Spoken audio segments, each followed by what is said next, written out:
우리가 지난 시간에 그 16장을 공부하면서 마지막에 부자와 거지 나사로의 이야기를 잠시 살펴봤는데요. 한번 그 이야기를 좀 떠올려 보면 좋을 것 같아요. 부자는요, 이 땅에서 자신이 가진 힘으로 충분히 살아갈 수 있다고 믿고 살아가는 사람이었잖아요. 내 삶을 내가 통제하기 위해서 힘을 갖는 것이 삶의 가장 중요한 가치였던 사람. 그런데 그 부자가 죽은 다음에 깨달은 바가 무엇이었습니까? 죽고 나서 그 불구덩이 속에 들어가서 보니까 내가 이 땅에서의 삶을 정말 잘못 알고 있었구나. 내가 너무 모르고 살았구나. 내 삶에서 정말 중요한 것은 내 힘을 갖는 삶이 아니라 영원을 다스리시는 그 하나님이 존재하신다는 것과 그 하나님의 은혜를 경험하며 살아가는 것, 그것이 아니면 이 땅에서의 삶은 진짜 아무 의미 없었던 거겠구나. 이걸 죽고 나서 깨달은 거예요. 하지만 너무 늦게 깨달았죠. 다시 돌아갈 수만 있다면 내 삶을 완전히 바꿀 거였어요. 내 힘을 가지고 살아가는 삶이 아니라 그 하나님께로 회개하고 돌이켜서 그 은혜 아래에 있는 삶을 갈망하면서 살았을 거예요. 그런데 너무 늦었죠. 그래서 아직 살아있는 내 형제들만이라도 그 은혜를 깨닫기를 간절하게 바라지만 할 수 있는 방법이 없는 거예요. 너무너무 간절한데. 자, 누가가 이 누가복음을 기록하면서 이 부자와 나사로를 이렇게 쓰는 이유가 뭐였을까라고 생각을 해보면 저는 이거였을 것 같아요. 부자가 죽은 후에 그렇게 후회하는 그것, 이 땅에서 살아계신 하나님을 알지 못했고 하나님의 은혜 아래 살아가는 그것을 경험하지 못했던 그 삶, 그렇게 후회하는 그것을 당신들은 이 땅에서 깨달은 사람 아니냐고. 이 누가의 신자들, 누가의 성도들한테 하는 이야기죠. 당신들은 그걸 깨닫고 알고 있는 사람 아니냐고. 부자가 죽어서 그렇게 후회하고 있는 그 삶을 당신들은 알고 있는 사람들. 그래서 부자가 당신들을 바라보면 그렇게 부러워할 사람들이 당신들 아니냐고. 그런데 왜 당신들은 부자처럼 살려고 하냐고. 왜 부자의 삶을 부러워하면서 살려고 하냐고. 그 부자가 그렇게 부러워했던 그 은혜가 우리에게 주어졌는데 그 은혜를 누리기를 갈망하는 삶이 아니라 왜 부자가 되기를 갈망하면서 살아가냐고. 그 은혜를 깨달은 자가, 누가는 지금 이 이야기를 하고 싶은 거였을 것 같아요. 우리가 받은 은혜가 무엇인지, 우리를 어떻게 죽음에서 생명으로, 어둠에서 빛으로 옮겼는지를 제대로 안다면, 선명하게 안다면 우리가 하나님께 구하며 갈망하며 살아가는 것은 예수 그리스도의 그 빛을 드러내는 삶을 살게 해주십시오. 그것이 어떤 방식이든지 하나님의 방식으로 하나님의 빛을 드러내는 삶을 살게 해주십시오. 이것이 우리의 갈망이어야 될 텐데 어쩌면 우리는 말은 그렇게 하지 않더라도 부자가 되기를 갈망하면서 살아가는 것 아닌가 하는 거죠. 그 은혜를 경험했음에도 불구하고 하나님께서 예수 그리스도를 통해서 이 땅에서 행하신 일이 뭡니까? 무슨 일을 행하셨습니까? 하나님께서 이 세상의 힘과 권력과 돈으로 할 수 있는 그 모든 일들을 진리 앞에 무릎 꿇렸잖아요.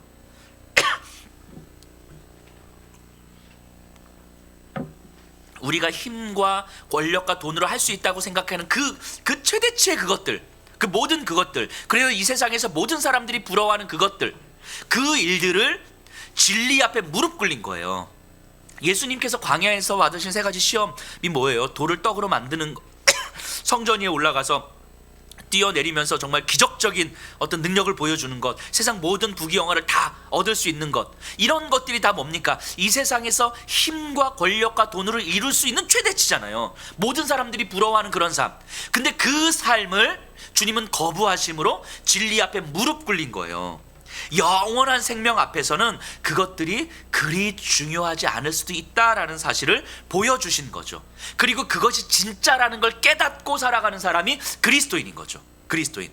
그렇기 때문에 그리스도인들이 예수님께서 그렇게 거부하셨던 그 떡을 만들고 기적을 일으키고 세상의 부귀영화를 만들어가는 그것들을 추구하면서 갈망하면서 살아가는 삶, 도대체 왜 그렇게 살아가느냐라고 지금 누가는 부자와 나사로의 비유를 통해서 이야기하는 거 아니겠습니까? 그래서 힘과 권력과 돈을 따르는 삶이 아니라 예수님을 따르는 삶으로 방향 전환한 사람들이 그리스도인인 거죠. 이 흐름, 이 부자와 나사로의 이 흐름 속에서 오늘 17장 본문을 좀 보셔야 돼요. 이 17장은 여러 가지 이야기가 나오는 것 같지만 결국은 이 탕자의 비유로부터 이어지는 이야기예요. 그러니까 은혜와 믿음에 대한 이야기인 거죠. 예수님께서 은혜와 믿음을 뭐라고 말씀하시는지를 오늘 17장을 통해서 좀 더 구체적으로 비유해서 하셨던 말씀들을 좀 더 구체화시켜서 말씀하시는 거예요. 자, 1절 2절을 볼게요. 예수께서 제자들에게 이르시되 실족하게 하는 것이 없을 수는 없으나 그렇게 하는 자에게는 화로다. 그가 이 작은 자 중에 하나를 실족하게 할진대 차라리 연자 맷돌이 그 목에 매어 바다에 던져지는 것이 나으니라. 자, 이 무시무시한 이야기를 해요. 이 2절에서 실족하게 하는 자는 연자 맷돌을 메고 바다에 던져지는 것이 낫다, 이렇게 말씀하시는데 이거 너 누군가 한 명 실족시키면 넌 진짜 죽어 너는, 뭐 이런 말씀을 하시는 건 아닐 거예요. 이 말씀은 죽은 부자의 고통과 비교하면서 보셔야 되는 거예요. 자, 이 땅에서 연자맷돌을 메고 바다에 던져지는 건 이 땅에서 하는 일이에요. 이 땅에서 이루어지는 일. 이 땅에서 연자맷돌을 메고 바다에 던져지는 것이 죽어서 부자가 고통받는 것, 그것보다 훨씬 낫다는 거예요. 그러니까 차라리 이 땅에서 그냥 연자맷돌 메고 죽고 그 고통을 피하는 것이 훨씬 낫다는 거예요. 자, 이걸 좀 부자와 거지 나사로를 생각해 보세요. 이 땅에서 내 힘으로 살면서 은혜를 모른 채 살다가 죽어서 고통 속에 있는 삶을 사는 것보다 차라리 그 은혜를 알면서 이 땅에서 거지 나사로처럼 사는 것이 훨씬 낫다. 지금 요 얘기를 하는 거죠. 물론 이런 말씀을 또 문자 그대로 우리가 너무 믿음이 좋아서 문자 그대로 받아들여서 진짜 거지처럼 살아야 하나 뭐 이렇게 생각하진 않으시죠? 자, 그리고 2절을 다시 보세요. 그가 이 작은 자 중에 하나를 실족하게 할진대. 이 작은 자가 누구냐면 당시에 하찮게 여겨지던 사람이에요. 우리 그 비유의 흐름 속에서 생각해 보세요. 둘째 아들, 뭐 옳지 않은 청지기, 거지 나사로, 세리, 가늠한 여인, 뭐 병자들, 과부들, 고아들, 이런 부류의 사람들, 당시 사람들이 하찮게 여겨서 나하고 관계 맺으면 안 되는 사람들, 내가 무시해도 되는 사람들, 이런 사람들이 작은 자인 거죠. 자, 1세기 당시에 예수님 시대나 이 누가의 시대 때는 사람들이 관계를 맺는다, 친구한다라는 개념이 오늘날의 개념하고는 완전히 달라요. 그냥 내가 우리 집사님하고 친해서 같이 커피 한잔 하면서 우리 되게 친해요, 이런 개념이 아니에요. 당시에는 친구를 한다는 개념은 자신의 이익과 명예를 지키기 위한 관계였어요. 그러니까 나에게 어떤 것으로도 유익을 줄 수 없는 사람들하고는 관계를 맺지 않아요. 친구를 맺지 않는다고요. 그런 사람들, 뭐 거지, 고아, 가부, 병든 자, 세리들, 이런 사람들하고 관계를 맺는 건 내 가치를 떨어뜨리는 거예요. 스스로의 가치를 떨어뜨리는 일이라고 생각했기 때문에 갚을 것이 전혀 없는 사람들하고는 전혀 관계를 맺지 않습니다. 이게 그냥 당시의 문화였어요. 내가 그 사람들하고 관계를 맺으면 사람들은 나를 그 사람처럼 볼 거예요. 그러니까 내 명예를 떨어뜨리고 내 삶의 가치를 떨어뜨리고 나를 버리는 일이 되는 거예요. 그래서 그런 사람들하고 관계를 맺지 않습니다. 요런 거, 하찮게 여기는 것, 그 사람들과 관계를 맺지 않는 것, 이게 실족시킨다, 이런 얘기예요. 요 말이. 즉 다시 풀어 설명하면 자기 의와 힘으로 살아가려는 이 세상에 이루어지는 모든 일들은 다 실족하게 하는 일, 실족시키게 하는 일일 거예요. 당시 종교 지도자들이 자신들의 기준으로 죄인과 세리들을 판단하고 평가하는 것, 이것이 실족시키는 일일 거예요. 첫째 아들이 그랬던 것처럼 둘째 아들을 용납하지 않는 것, 이게 실족시키는 일인 거예요. 부자가 그랬던 것처럼 내 힘으로 내 배를 불리고 거지 나사로에게 아무것도 베풀지 않는 것, 이게 실족시키는 일인 거예요. 바리새인들이 기도했던 것처럼 저 세리들과 나는 다릅니다 라면서 내 의로움을 드러내는 것, 이런 게 실족시키는 일인 거예요. 이런 사람들, 그러니까 이 실족시킨다라고 하는 것은 이 세상, 힘과 권력과 돈의 논리로 이루어지고 있는 이 세상에서 이루어지는 모든 일들은 다 실족시키는 일이 될 수밖에 없는 거죠. 그런데 1절에 보니까 실족하게 하는 일이 없을 수는 없으나 이렇게 이야기해요. 이 말을 직역하면 이런 얘기거든요. 실족시키지 않는 일은 불가능합니다. 요 얘기예요. 그러니까 이 세상에서 누군가를 실족시키지 않는 삶은 불가능합니다. 실족시킬 수밖에 없습니다. 예수님이 이렇게 말씀하시는 거예요. 예수님도 아시는 거죠. 이 땅에 살아가면서 우리가 내가 실족하지 않고 우리 누군가를 실족시키지 않는 삶은 불가능하다는 거죠. 이 세상에서 사는 삶이 그런 거예요. 힘과 돈의 질서에 끊임없이 나를 평가하고 누군가를 평가하잖아요. 우리는 그냥 태어날 때부터 그런 사회의 영향 속에서 살아가요. 아, 내가 누군가를 실족시켜야 되겠다, 내가 누군가를 그렇게 평가해야 되겠다, 돈으로 평가해야 되겠다, 이렇게 생각하지 않아도 우리는 태어나면서부터 그냥 그런 질서의 영향을 받으면서 살아가요. 2000년 전이나 지금이나 사실은 뭐 형태만 다를 뿐 거의 비슷할 거예요. 조금 더 가진 사람이 조금 덜 가진 사람을 무시하는 것이 그냥 그대로 자연스러운 것. 돈이 없고 힘이 없고 재능이 없고 외모가 없으면 뭐 이렇게 못나고 이런 조건들에 의해서 때로는 우월감을 갖기도 하고 열등감에 빠지기도 하는. 그래서 제가 우리 청소년 아이들이나 청년 아이들한테 종종 이런 얘기를 하는데, 우리가 이제 공평하신 하나님을 막 부르짖기 때문에, 예를 들면 내가 얼굴이 되게 못생겼어. 그러면 얼굴이 이쁜 친구가 옆에 있으면 부럽잖아요. 근데 우리는 공평하신 하나님을 부르짖기 때문에 얼굴이 이쁘면 머리가 나쁠 거야 하면서 위안을 삼잖아요. 근데 얼굴도 이쁜데 공부도 잘해. 그럼 좀 슬슬 짜증이 나잖아요. 그래도 하나님은 공평하신 하나님이니까 얼굴도 이쁘고 공부도 잘하지만 가난할 거야. 근데 돈도 많어. 자, 그럼 이제 슬슬 이제 부하가 치밀어 오르기 시작하잖아요. 아, 근데 성격은 더럽겠지. 그래도 나는 성격은 좋으니까. 성격도 좋아, 인싸야.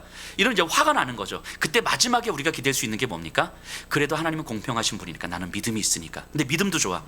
이러면 이제 화가 나는 거죠. 짜증이 나는 거죠. 끊임없이 이게 부러우니까, 이제 그런 사람들이 부러우니까, 바꿔 말하면 그런 것들에 비교했을 때 나를 평가하고 있는 거죠. 평가절하고 있는 거죠. 비교해서 얼굴이든 머리든 성격이든 돈이든 심지어 믿음까지도 평가해서 나를 보고 있는 거잖아요. 그런 것들 때문에 우월감을 갖기도 하고 열등감을 갖기도 하는 거죠. 자, 우리를 한번 생각해 보세요. 그러니까 제 자신도 마찬가지예요.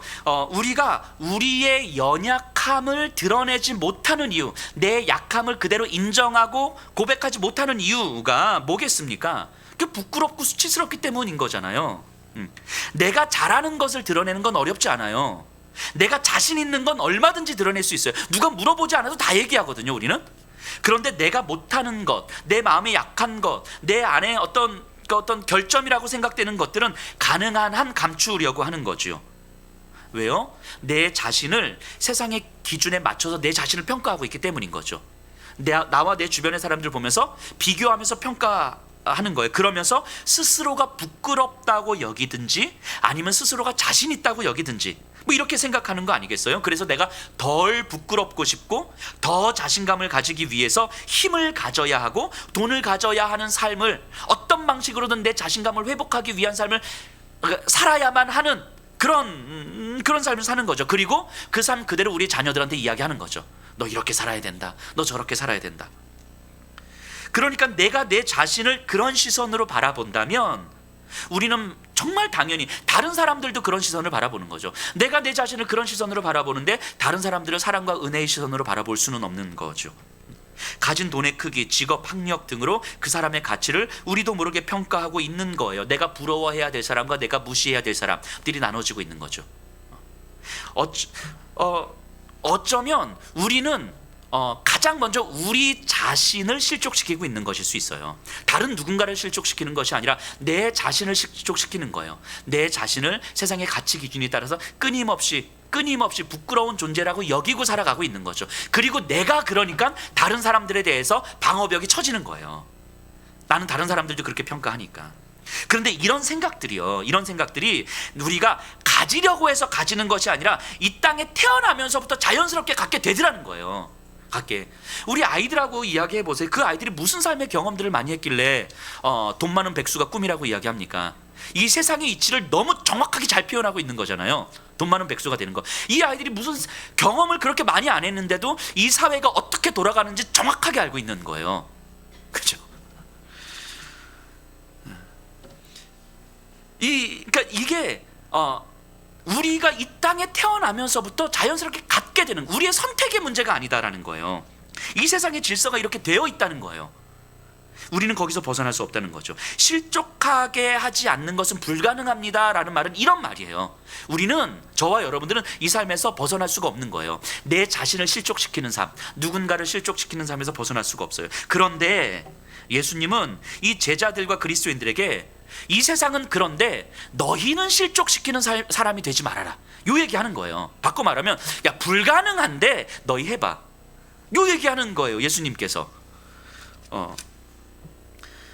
이게 참 제자들이 받아들이기에도 좀 어려웠던 이야기 같아요.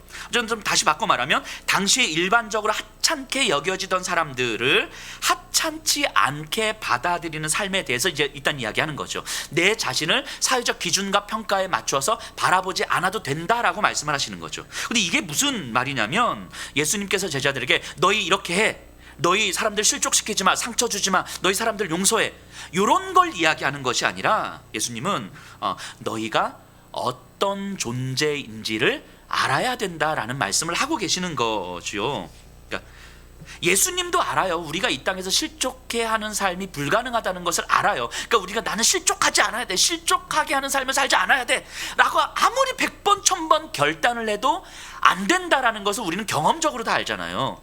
주님도 아는 거예요. 그럼에도 불구하고 주님이 그렇게 하지 말아라 라고 말씀하시는 건, 우리는 이 세상 속에서 살아가지만 우리는 세상에 속한 자가 아니라 은혜 아래 속한 자야, 너의 존재 자체가 달라졌어 라고 말씀하시는 거예요. 세상 속에 있을 때에는, 세상에 속한 자로 힘의 논리 안에 갇혀 있을 때에는 불가능하지만 우리의 존재 근거 자체가 달라졌다면 이건 얘기가 달라지는 거예요. 그러니까 은혜에 속한 자라는 사실을 깨달아라. 은혜에 속한 자라는 사실을 너희가 알아야 된다. 너희가 믿음이 주어졌다는 사실을 깊이 묵상해야 된다 라고 지금 예수님 이야기하시는 거죠. 누가는 그 이야기를 하는 거죠. 자, 죄리, 세리, 거지, 과부, 고아, 병자들과 어울리는 건 아까도 말씀드렸던 것처럼 나도 그 시대 그들처럼 취급받는다라는 거잖아요. 그러니까 우리에게는 두 가지 선택지가 있어요. 하나는 내 사회적 위치를 지키고 유지하기 위해서, 그리고 조금은 더 나은 삶을 위해서 나에게 유익이 될 만한 사람들과 관계를 맺는 거예요. 그런 사람들하고는 그렇지 않은 사람들하고는 관계를 맺지 않는 거죠. 이게 내 삶에 유익이 되고 내가 좀 더 나은 삶을 살기 위한 선택이에요. 이게 한 가지 선택일 거고요. 또 하나의 선택은 내 삶의 근거가 내 사회적 지위를 지키는 것에 있는 것이 아니라 예수님의 은혜 아래 있기에 예수님을 따르는 삶이라는 걸 깨달아서 과부와 고아와 거지들과 가까이 하며 저들을 돌봐주는 거죠. 이게 이제 두 번째 선택지예요. 자, 이 두 선택지는요, 단순히 어려운 사람들을 돌봐줄 거냐 말 거냐, 구제할 거냐 말 거냐, 요런 문제가 아니에요. 힘의 논리 안에 있는 나를 보는가, 그러니까 내 존재가 힘의 논리 안에 있는가, 아니면 예수님의 은혜 아래 있는가. 하나님께서 예수님의 십자가를 통하여서 우리에게 이루신 일, 힘과 권력과 돈을 통해서 할 수 있는 그 모든 일들을 진리 앞에 무릎 꿇린 그 일을 믿는 그 은혜 아래 내가 있는가, 아니면 여전히 그 힘의 논리 아래 내가 있는가, 내 존재가 어디에 있는가를 보라는 거예요. 힘의 논리 안에서 불안함, 두려움 또는 그 힘으로 인한 자신감으로 살아가는 존재인가, 아니면 예수님의 사랑과 은혜 아래서 살아가는 존재인가를 보라는 거예요. 우리한테 어떤 행위를 요구하는 것이 아니라 우리의 존재가 어디에 있는가를 보라는 거예요. 내 사회적 안정을 추구하는 삶은 세상의 질서 안에서 최선을 다하는 삶일 수 있어요. 성실한 삶일 수 있어요. 첫째 아들처럼. 하지만 그런 삶에서는 실족해 하지 않는 삶은 불가능하다고 이야기하는 거예요. 그런 삶에서는 항상 실족하는 일이 있고 항상 어떤 무너지고 넘어지는 일이 있는 거죠. 용서하지 못하는 일이 있는 거죠. 하지만 예수님의 사랑과 은혜 안에 있는 삶은 세상 안에서 살지만 다른 삶의 기준을 살아가는 거다라고 말씀하시는 거예요. 이 다른 기준이라는 걸 우리가 조금 더 쉽게 이해해 보면요, 우리에게 이해해 보면 이런 거일 수 있을 것 같아요. 우리가 이제 예배를 드리러 오잖아요. 근데 지금 이 자리에 앉아 계신 분들 중에서 오늘 예배 드리시기까지 한 주간의 삶을 한번 돌아보세요. 아, 내가 정말 한 주간 정말 잘 살았다. 믿음과 은혜로 잘 살았고 예수님의 십자가를 따르는 삶으로 잘 살았고, 그래서 나는 오늘 이 예배를 드릴 자격이 있고 정말 내 기도를 하나님 정말 기뻐하실 거야 라고 생각할 수 있는 사람들이 좀 계실까요? 계시겠지 수도 있겠지만 많은 경우 우리는 이런 생각이 들지 않을까요? 진짜 우리는 염치도 없죠. 염치도 없지. 지난 한 주간 동안 내가 하고 싶은 대로 다 살아놓고서 정말 내가 생각으로 할 수 있는 모든 어떤 그 이기적인 어떤 생각들을 다 품으면서 살아가면서 내 감정대로 살아갔으면서 내 안전을 내 힘으로 통제하려는 삶으로 그냥 살아왔으면서 하나님의 은혜, 하나님의 말씀, 십자가의 은혜는 사실은 저 기억 한켠에 놔두고 그냥 그렇게 하나님과 상관없이 살아왔으면서, 그리고 이제 주일 아침이 되니까 예배 드려야지 하면서 옷 차려입고 성경책 들고 나와서 지금 앉아 있는 거 일 거잖아요. 저보다는 조금 더 나으시겠지만 그 삶에서 크게 다르지 않은 거다라는 생각을 해봐도 괜찮겠죠. 염치 없는 거잖아요. 우리 같은 사람은 찬양할 자격도 없고 기도할 자격도 없는 거 아닙니까? 그래서 사단은 우리에게 이렇게 속삭이죠. 야, 네가 너 같은 게 무슨 그리스도인이야? 너 같은 게 무슨 예배를 드려? 너 같은 거 기도한다고 해서 하나님 들어주실 것 같아? 네 삶이나 똑바로 살아. 사단은 끊임없이 우리에게 이렇게 속삭이는 거죠. 바리새인들이 말이 맞는 거예요. 바리새인들이 세리를 바라보면서, 죄인들을 바라보면서 뭐라고 이야기합니까? 야, 너희들 같은 게 어떻게 하나님 성전 앞에 나와서 기도할 수 있어? 너희들의 삶을 봐. 니들이 기도할 만한 사람들이야? 니들이 성전에 와서 기도하는 것 자체가 죄를 짓는 거야. 너희들은 와서 기도할 자격도 없어. 바리새인들은 죄인들에게, 세리들에게 그렇게 이야기하잖아요. 그러니까 세리들도 죄인들도 맞아, 나는 기도할 자격도 없어, 이렇게 받아들이는 거잖아요. 근데 어쩌면 그 말이 맞죠. 사단의 말이 맞는 것 같아요. 저를 보면 알아요. 저 같은 사람이 어떻게 설교하겠다고 지금 이 자리에 서겠습니까? 제가 한 주간 설교 준비하면서 제가 얼마만큼 거룩한 생각을 할까요? 별로 안 하더라고요. 제가 저는 생각으로는 제가 하고 싶은 이렇게 막 상상의 나래를 피고 막 내 감정으로는 이기적인 욕망 가운데 살아가요. 제가 돈을 엄청 좋아하거든요. 돈 많이 벌었으면 좋겠다는 생각도 하면서 살아가기도 하고, 제 안에 음란함이 있을까요, 없을까요? 엄청 많거든요. 그런 생각하면서 살아가는 거예요. 제 안에서 이기적이고 탐욕적이고 음란하고 추악하고 더럽고 이게 내 삶의 일상이더라는 거죠. 그런 일상을 살아가면서 성경 피면서 기도하면서 컴퓨터 앞에서 설교 다 준비하고 있는 거예요. 제가. 그래서 또 교회 와서 또 새벽이든 낮이든 와서 또 기도하면서 주님 또 저를 정결케 해주십시오 라고 기도를 하지만 또 가서 일상에서 또 그러더라는 거죠. 저를 보면요, 제가 설교할 자격이는, 야, 너 같은 게 무슨 설교야? 너 같은 게 설교해서 이게 하나님의 은혜를 끼치겠어? 이런 생각이 들거든요. 성도님들은 저보다야 낫겠지만 사실은 우리는 기도할 자격도 없는 사람들이 맞는 것 같아요. 사단의 속삭임이 맞는 말 같아요. 그런데 우리는 기도할 자격도 없고 찬양할 자격도 없고 예배드릴 자격도 없지만 예수 그리스도의 십자가의 은혜로 인해서 그 자격 얻은 거잖아요. 그러니까 그 자격은 내가 얻은 게 아니잖아요. 나로 인해서 얻어진 것이 아니라 예수 그리스도의 십자가의 은혜로 말미암아 하나님께서 그리스도의 십자가의 은혜를 통해서 우리에게 기도할 자격이 있다고 받아주시는 거잖아요. 예배드리고 찬양할 자격이 있다고, 하나님의 은혜의 보좌 앞으로 나올 자격이 있다고 받아주시는 거잖아요. 우리에게는 그런 자격이 없는 게 분명한데 예수 그리스도로 말미암아 그 자격이 주어졌다고 하나님은 받아주시는 거잖아요.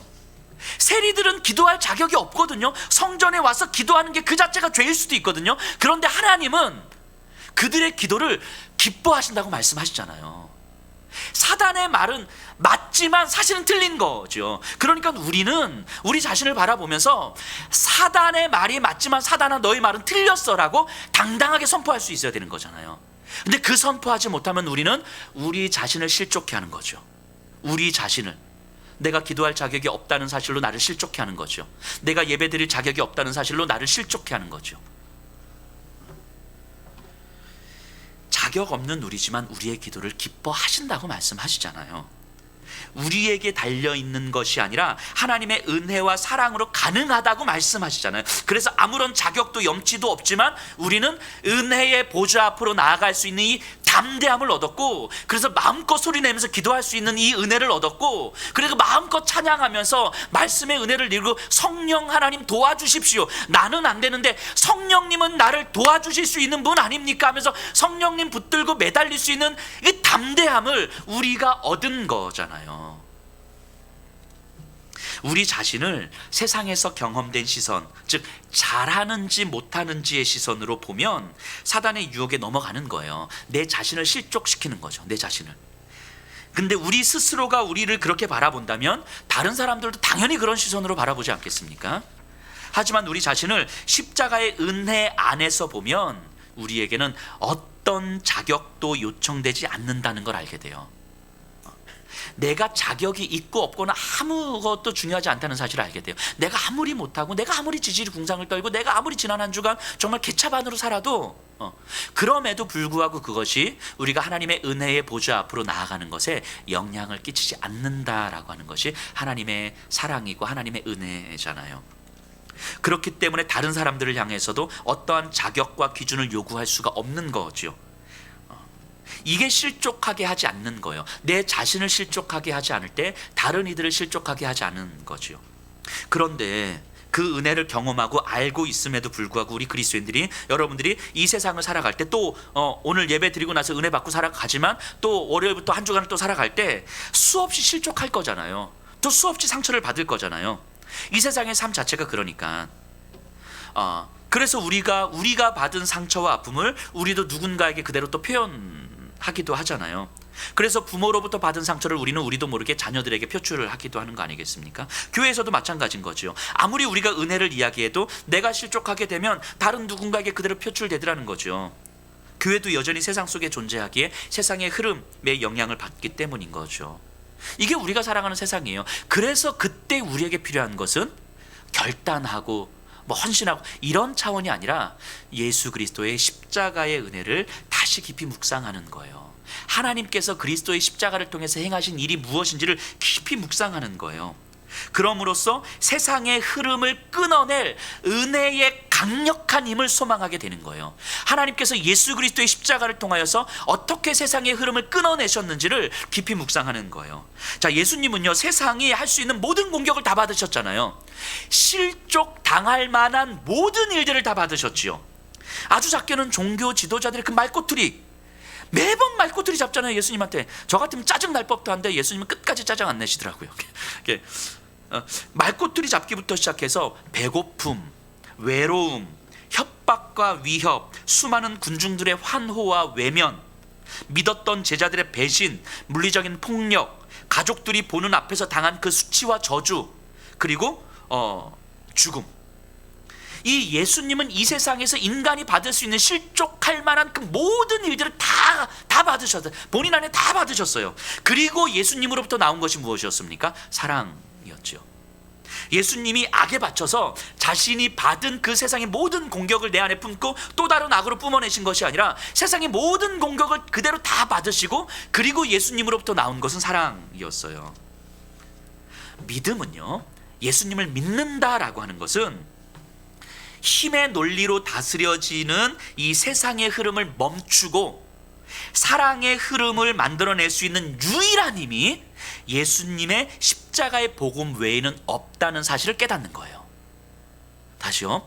믿음, 예수님을 믿는다라고 하는 것은 힘의 논리로 다스려지는 이 세상의 흐름을 멈추고 사랑의 흐름을 만들어낼 수 있는 유일한 힘이 예수 그리스도의 십자가의 복음 외에는 없습니다라는 것을 깨닫는 것, 이게 믿음이에요. 이게.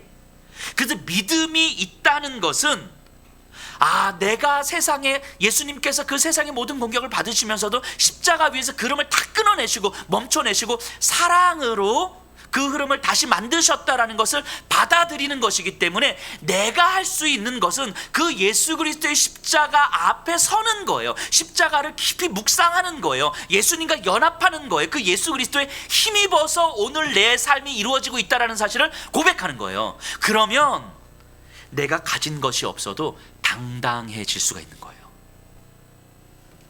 내가 아무리 상처가 많아도 그것 때문에 스스로 숨지 않고 누군가를 사랑할 수 있는 거예요. 믿음은 나와 모든 사람들에게 어떤 자격도 요구하지 않는다는 것을 받아들이는 거예요. 이게 예수님께서 십자가 위에서 이루신 일인 거죠. 우리 보고 그거 해! 라고 요구하시는 것이 아니라 그 십자가의 복음 외에는 이것을 할 수 있는 힘이 없다는 사실을 받아들이기 때문에 우리는 끊임없이 그리스도의 십자가의 복음을 붙들고 살아가는 것 외에는, 그 십자가를 깊이 묵상하는 삶 외에는 우리의 삶에서는 이 세상에서 실족해 하지 않는 삶은 불가능하다 라고 말씀하시는 거죠. 바리새인들이 죄인들을 받아들이지 못하는 이유가 뭐였습니까? 믿음이 없어서예요. 믿음이 없어서. 자신이 의롭다는 자기 신념으로서의 믿음은 있었을지 모르겠지만 사랑과 은혜의 하나님에 대한 믿음은 없었던 거예요. 자, 1세기 당시에 프로스불이라는 단어의 프로스불 제도라는 게 있었어요. 이게 뭐냐면, 그러니까 하나님은 이스라엘에게, 유대인들에게 50년마다 오는 희년을 말씀해 주셨잖아요. 약속해 주셨잖아요. 그래서 돈을 빌려도 희년이 되면 모든 빚을 탕감해 주는 거예요. 이 희년을 말씀하신 이유가 뭐였습니까? 모든 것이 다 하나님의 소유고 이 땅에서 우리가 누리는 모든 것들은 다 하나님의 은혜로 주어졌다는 사실을 고백하는 거예요. 그게 희년이지요. 그래서 이 이스라엘 백성들도 이 땅에서 가난한 자들을 향하여서 은혜와 사랑을 보여주는 거예요. 왜냐하면 이 모든 것들이 하나님의 은혜 아래 누리는 것들이라고 고백하니까. 근데 어느 순간부터 유대 사회에서 희년이 가까워지면 질수록 사람들이 돈을 안 빌려주는 거예요. 왜 희년이 1년 남았어. 내년이 희년이야. 그럼 오늘 내가 이번에 돈 빌려주면 내년 되면 돈 못 받아 다 탕감되는 거잖아요. 그러니까 돈을 안 빌려주는 거예요. 실제로. 그러니까 희년이 가까워지면 가까워질수록 가난한 사람들은 더 어려워져요. 돈을 안 빌려주니까. 그래서 생겨난 게 프로스불 제도인데요. 이건 이런 거예요. 사내들인 공의회에서 공증을 해주는데 이 사람이 돈을 빌린 사람이 희년이 돼도 나는 돈을 갚겠습니다 라고 공증을 써주는 거예요. 사내들인 공의회에서. 그 공증을 받고 돈을 빌려줘요. 그래서 희년이 돼도 빚은 받아야 되는 거예요. 이게 프로스불 제도거든요. 이 프로스불 제도가 보여주는 의미가 뭡니까? 유대 사회는요, 이미 하나님의 은혜의 질서가 사라졌다는 걸 의미하는 거예요.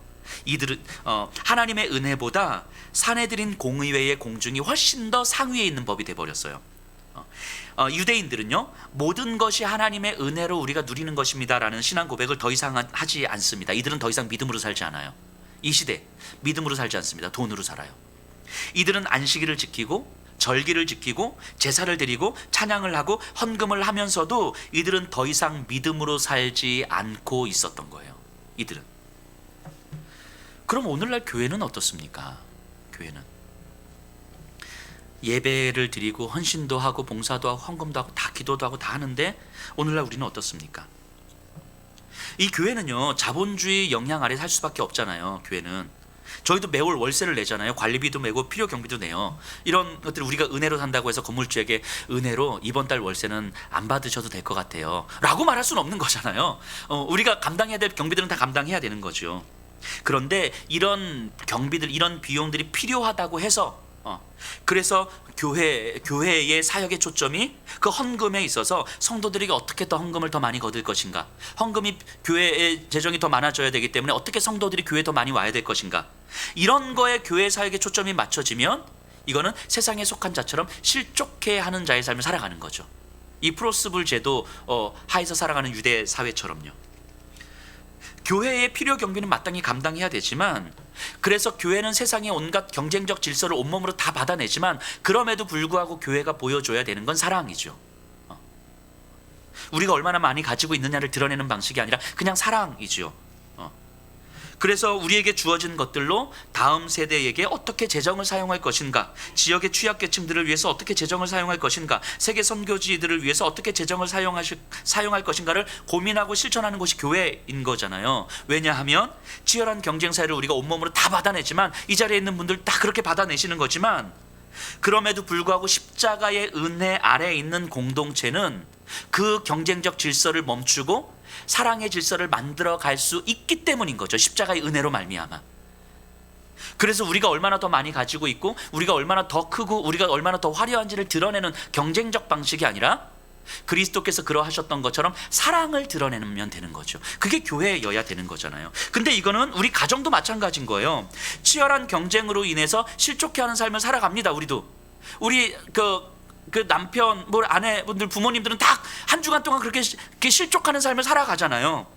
그렇기 때문에 우리 가정이 덜 실족하도록 하기 위해서 힘을 갖추는 방식이 아니라, 우리는, 부모님들은 그렇게 실족해야 되는 삶을 경험하면서 살아가지만 그럼에도 불구하고 우리 가정은 사랑을 표현할 수 있는 곳이어야 되는 거죠.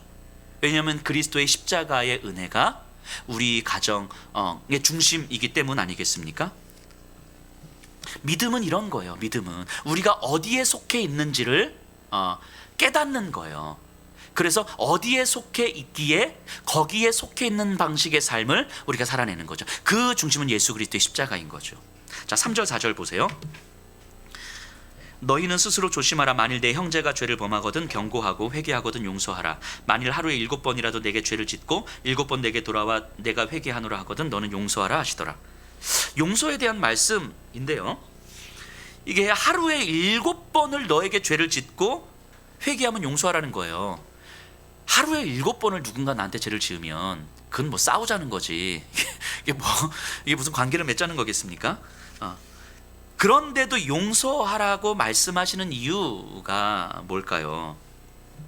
이게 용서하지 못하고 용납하지 못하는 것이 바로 실족해 하는 거잖아요. 그래서 3절 4절은 1, 2절에 붙어 있는 거예요. 그러니까 용납하지 못하는 건 실족해 하는 자의 삶이니까. 그러니까 앞서 말씀드렸던 것처럼요, 바리새인들은요 죽었다 깨어나도 세리들을 용서하지 못합니다. 세리들의 모습 자체가 그 자체가 죄이고 바리새인들은 그 자체가 용납이 안 되는 거예요. 자기 기준이 강하기 때문인 거죠. 믿음이 없기 때문인 거죠.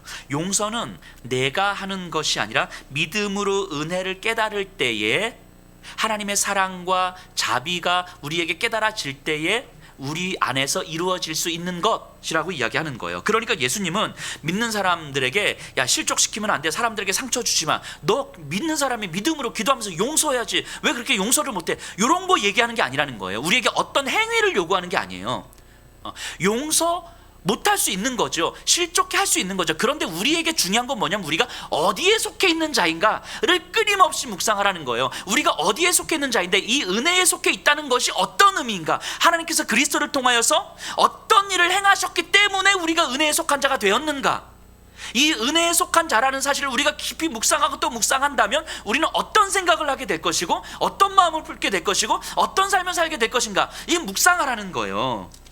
너에게 믿음이 허락되었다라는 사실을 받아들이라는 거지요. 하나님께서도 너에게 아무런 자격도 요구하지 않으시면서 너를 끝까지 온전히 받아주셨다는 사실을 깊이 생각해 보라는 거예요. 자, 여기까지 말씀을 들으시면 그래도 좀 한숨 나오시죠. 그래서 뭐 어쩌라는 거야. 그래서 근데 아마 제자들도 그랬던 것 같아요. 그래서 제자들이 이렇게 반응해요. 5절이에요. 사도들이 주께 여짜오되 우리에게 믿음을 더하소서 하니, 제자들은 예수님의 말씀을 듣고 나서 지금 우리들의 수준에서는 불가능한 거구나, 그게 이게 한숨이 나왔을 거예요. 그래서 제자들이 판단하기를 지금 우리는 안 되니까 주님이 더 큰 믿음을 주시면 우리가 할 수 있을 것 같아요 라고, 더 큰 믿음을 주시면 우리는 용서도 할 수 있고 사람들에게 실족해도 안 할 거예요, 뭐 이렇게 생각하는 거예요. 그래서 믿음을 더하소서 라고 얘기하는 거죠. 제자들은 아마 예수님의 말씀을 오해하고 있는 것 같아요. 더 큰 믿음이 있고 더 작은 믿음이 있는 거라고 생각하는 거죠. 자, 이에 예수님 반응하시는데요, 6절에 주께서 이르시되 너희에게 겨자씨 하나일 만한 믿음이 있었더라면 이 뽕나무더러 뿌리가 뽑혀 바다에 심기어라 하였을 것이요 그것이 너희에게 순종하였으리라. 자, 믿음은요, 예수님 말씀하시는 건 뭐냐면 무엇을 할 수 있고 없고의 문제가 아니에요. 너 용서할 수 있어 없어, 너 실족하는 삶을 살 거야 안 살 거야, 믿음은 이런 문제가 아니라는 거예요. 믿음은 큰 믿음 작은 믿음의 문제가 아닌 거예요. 이런 식으로 믿음을 생각하면 우리는 믿음으로 내 능력을 극대화시키는 삶을 소망하게 되는 거예요. 믿음을 가지면서 내 능력이 이 땅에서 극대화되는 거예요. 용서도 엄청 잘하고 이런. 근데 믿음은 그런 게 아니라는 거예요. 믿음은 내 능력을 극대화시켜주는 게 아니에요. 믿음은 우리로 하여금 하나님을 볼 수 있도록 해주는 거예요. 하나님을 보는 것. 믿음을 통해서 우리는 하나님을 보는 거고, 믿음을 통해서 우리는 예수 그리스도의 십자가의 은혜를 보는 거예요. 믿음을 통해서 우리에게 주어진 선물로 주신 믿음을 통해서 창조주 하나님을, 예수님을, 성령님을 우리가 볼 수 있다면 하나님이 하셨던 그 놀라운 일들을 우리가 보게 되는 거고, 하나님이 하셨던 그 놀라운 일들이 우리의 현실에서 경험될 수 있다는 사실을 소망하게 되는 거예요. 하나님을 볼 수 있다면. 자, 하나님께서 하신 놀라운 일이 뭡니까? 12군단을 동원해서 로마의 군인들을 싹 쓸어버리는 일보다 하나님의 아들이 십자가에서 죽으신 일이 훨씬 더 크고 놀라운 일인 거예요. 내가 가진 것이 하나도 없어도 그 십자가의 그 은혜 아래에 있다면 얼마든지 당당할 수 있다는 거예요. 이게 놀라운 일인 거예요. 하나님께서 하시는 놀라운 일. 내 자존감이 세서가 아닌 거예요. 세상의 힘과 돈의 가치로 내 자신을 평가하지 않는 이 당당함을 경험하는 거예요. 이게 놀라운 일이죠. 이 세상 속에서 불가능한 삶을 살아가는 거니까. 세상의 가치로 내 자신을 평가하지 않는 삶, 때로는 평가하게 되더라도 끊임없이 하나님 앞에서 내 자신, 내 존재로 당당할 수 있는 삶, 그래서 사회적인 안정에 얽매이지 않는 자유함을 경험하는 삶, 이게 하나님께서 하시는 놀라운 일인 거죠. 예수 그리스도의 십자가를 통하여서 우리에게 하시는 놀라운 일인 거예요. 다른 사람들을 향해서 나의 기준을 들이밀지 않는 것, 그래서 실족해하지 않고, 그래서 용납하는 삶, 다른 사람들을 위해서 넉넉한 삶을 살아가는 것, 이게 하나님께서 예수 그리스도를 통하여서 행하신 놀라운 일인 거죠.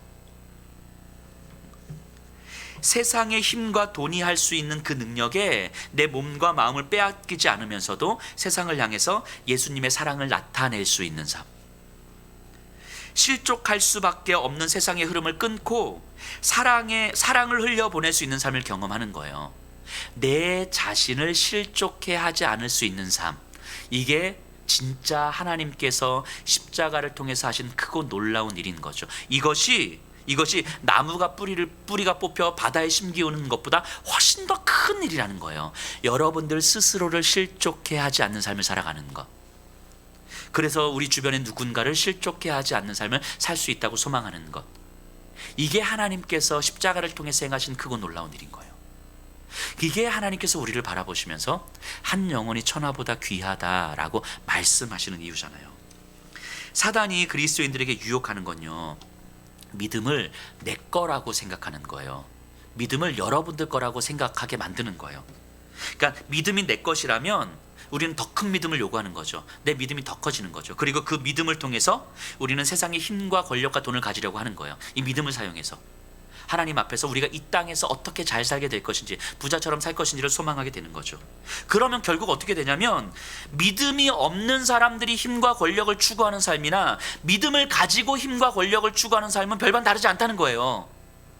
믿음을 내 거라고 만들어버리면, 성령 하나님께서 우리에게 행하시는 일은 믿음으로 하나님을 보고 하나님께서 세상에서 하시는 일을 보도록 하는 거예요.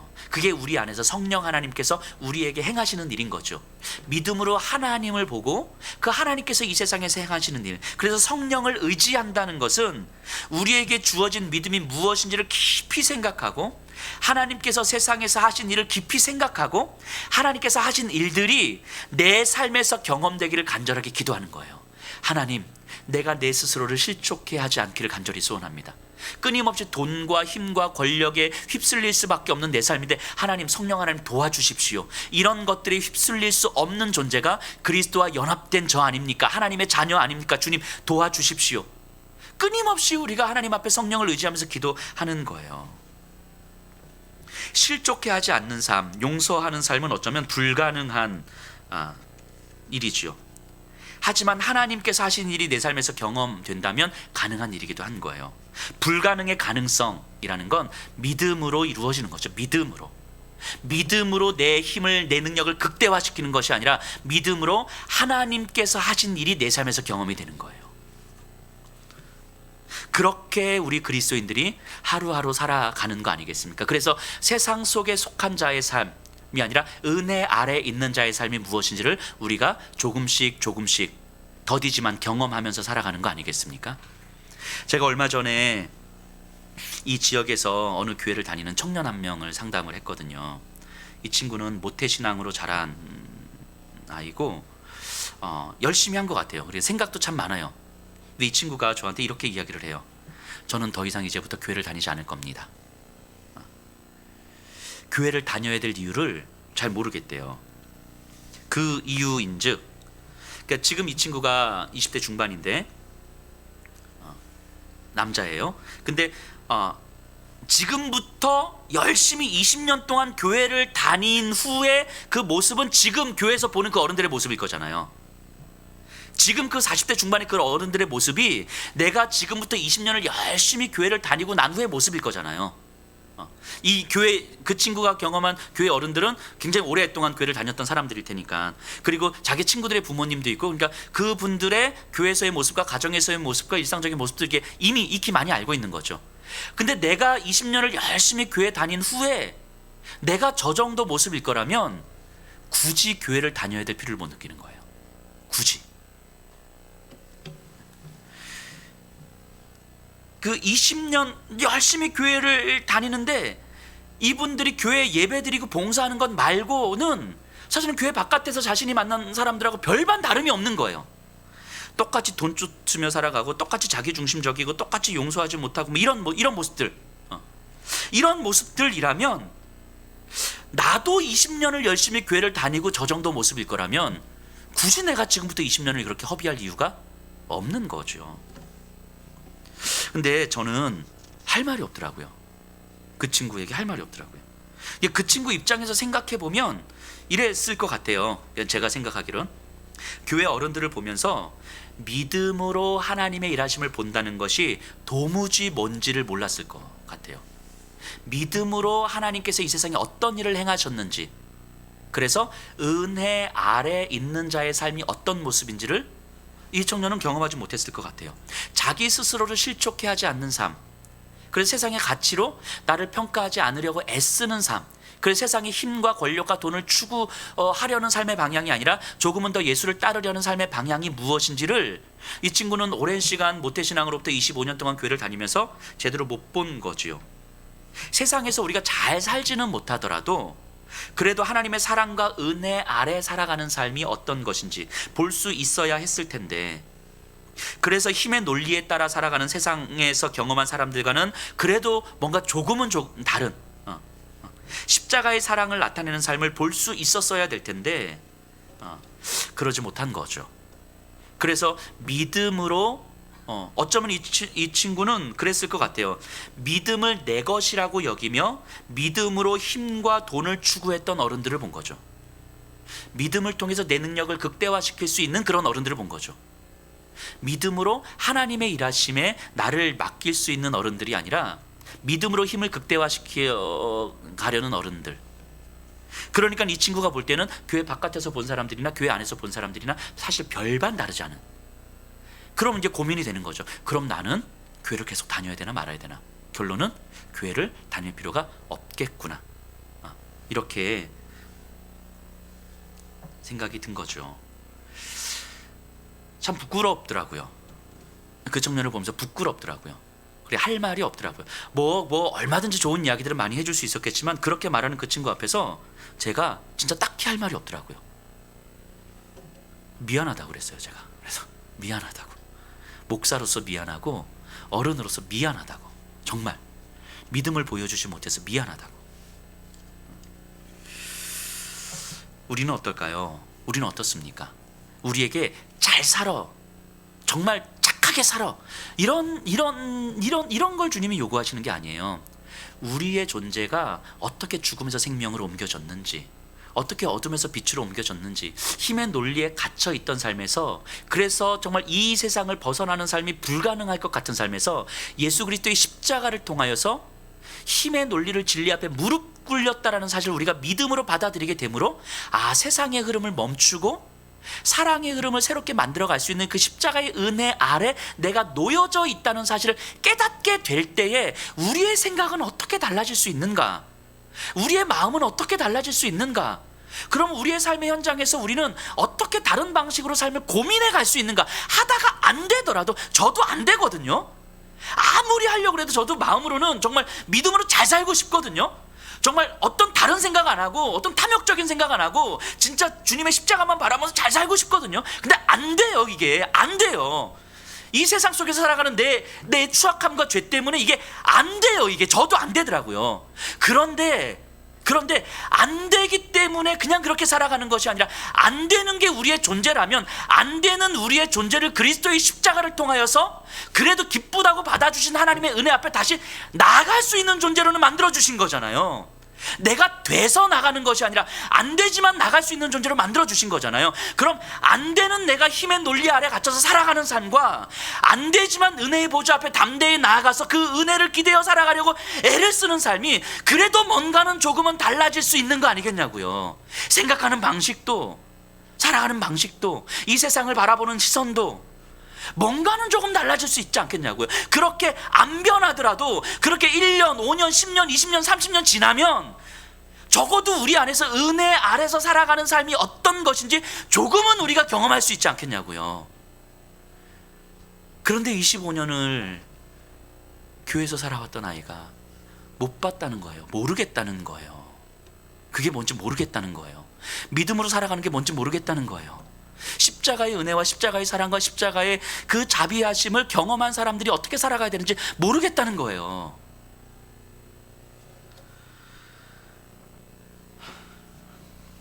정말 우리는 어떻습니까? 못할 수 있거든요. 안 될 수 있거든요. 근데 하나님의 보좌 앞으로 담대히 나아갈 수 있는 자격을 주셨잖아요. 그럼 또 나아가서 또 몸부림치고 안 되는 나를 또 몸부림치고 안 되는 나를 또 몸부림치고. 그런데 이렇게 몸부림치는 나를 바라보시면서 주님은 또 기쁘다고 말씀하시고 또 안아주시고, 그렇게 하루하루 살아가다 보면 기도를 안 할 수가 없을 것이고 성령을 의지하지 않을 수가 없을 것이고 말씀 앞에 서지 않을 수가 없을 거예요. 그렇게 살다 보면 안 되니까. 근데 그렇게 하루하루 안 되는 우리의 삶을 누군가는 보고 있을 거예요. 누군가는, 우리의 자녀들은 보고 있을 거예요. 안 되지만 그렇게 하루하루 기도할 수밖에 없고 성령을 의지할 수밖에 없는 우리의 삶을 10년이 지나도 안 변하는 것 같은데, 그런데 우리의 자녀들은, 우리의 다음 세대들은 우리를 보고 있을 거예요. 우리 엄마가, 우리 아빠가, 우리 교회 어른들이 어떻게 몸부림쳐가고 있는지를, 어떻게 은혜 아래에 있는 우리의 삶을 살아가려고 애쓰는지를 보고 있을 거라고요. 그러면 우리 자녀들은, 우리 다음 세대들은 분명히 저는 이렇게 이야기할 거라고 생각합니다. 아, 우리 엄마 아빠를 보니까, 우리 교회 집사님들을 보니까 저렇게 애를 쓰며 몸부림치며, 하지만 그 하나님의 기쁨이 그 삶에서 누려지는 그 삶을 우리가 바라보니까 참 힘겨워 보이긴 하지만 내가 교회를 계속 다녀야 될 이유가 있겠구나, 그렇게 생각하지 않겠습니까?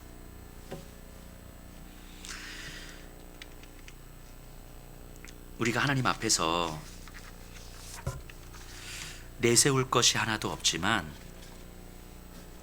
우리에게 허락한 믿음이, 우리에게 허락된 믿음이 무엇인지를 깊이 묵상하면서, 우리에게 주신 은혜가 무엇인지를 깊이 묵상하면서 그렇게 하루하루 주님 앞에 살았으면 좋겠습니다. 우리 다 같이